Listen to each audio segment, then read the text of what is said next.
As the words were spoken, they passed through the wall and stood upon an open country road, with fields on either hand. The city had entirely vanished. Not a vestige of it was to be seen. The darkness and the mist had vanished with it, for it was a clear, cold winter day with snow upon the ground. "Good heavens!" said Scrooge, clasping his hands together as he looked about him. "I was bred in this place. I was a boy here."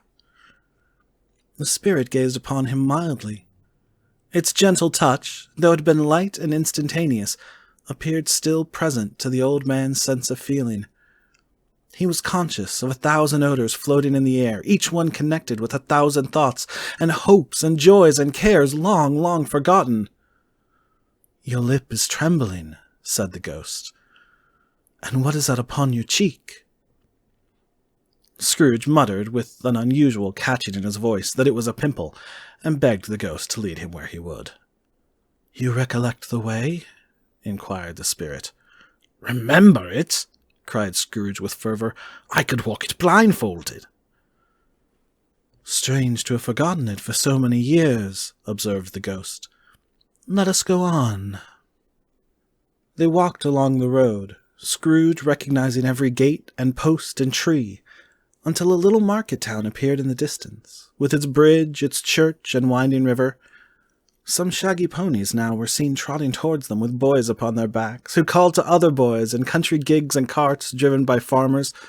All these boys were in great spirits, and shouted to each other, until the broad fields were so full of merry music that the crisp air laughed to hear it. "These are but shadows of the things that have been," said the ghost. "They have no consciousness of us." The jocund travellers came on, and as they came, Scrooge knew and named them every one. Why was he rejoiced beyond all bounds to see them? Why did his cold eye glisten, and his heart leap up as they went past? Why was he filled with gladness when he heard them give each other Merry Christmas as they parted at crossroads and byways for their several homes? What was Merry Christmas to Scrooge? Out upon Merry Christmas! What good had it ever done to him? "The school is not quite deserted," said the ghost. "A solitary child, neglected by his friends, is left there still." Scrooge said he knew it, and he sobbed. They left the high road by a well-remembered lane, and soon approached a mansion of dull red brick, with a little weathercock-surmounted cupola on the roof and a bell hanging in it.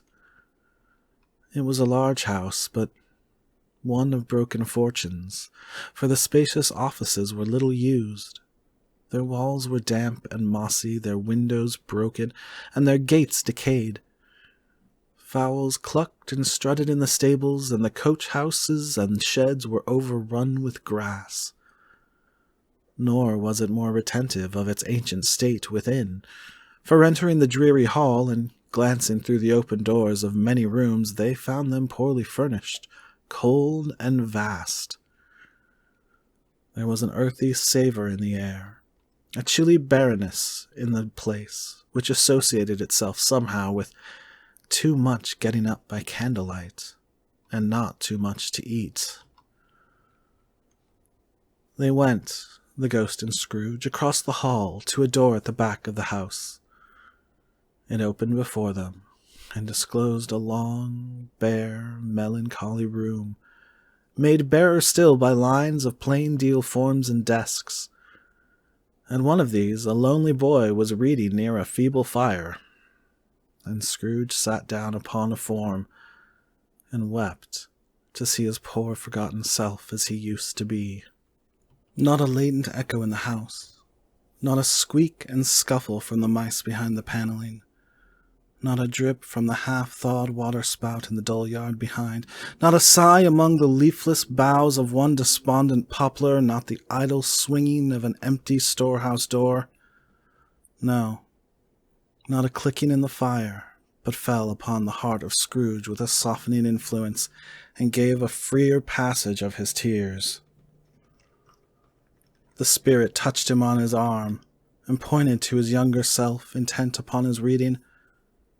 Suddenly, a man, in foreign garments, wonderfully real and distinct to look at, stood outside the window, with an axe stuck in his belt and leading by the bridle an ass laden with wood. "Why, it's Ali Baba!" Scrooge exclaimed in ecstasy. "It's dear old honest Ali Baba! Yes, yes, I know! One Christmas time, when yonder solitary child was left here all alone, he did come, for the first time, just like that." "Oh, poor boy! And Valentine!" said Scrooge. "And his wild brother, Orson, there they go! And what's his name, who was put down in his drawers, asleep at the gate of Damascus? Don't you see him? And the Sultan's groom, turned upside down by the genie. There he is upon his head. Serve him right, I'm glad of it. What business had he to be married to the princess?" To hear Scrooge expending all the earnestness of his nature on such subjects, and a most extraordinary voice between laughing and crying, and to see his heightened and excited face, would have been a surprise to his business friends in the city indeed. "There's the parrot!" cried Scrooge. "Green body and yellow tail, with a thing like a lettuce growing out of the top of his head. There he is. Oh, poor Robin Crusoe, he called him, when he came home again after sailing round the world. Poor Robin Crusoe, where have you been, Robin Crusoe? The man thought he was dreaming, but he wasn't. It was the parrot, you know. There goes Friday, running for his life to the little creek. Holloa, hoop, halloo!" Then, with a rapidity of transition very foreign to his usual character, he said, in pity for his former self, "Poor boy," and cried again. "I wish," Scrooge muttered, putting his hand in his pocket and looking about him after drying his eyes with his cuff, "but it's too late now." "What is the matter?" asked the spirits.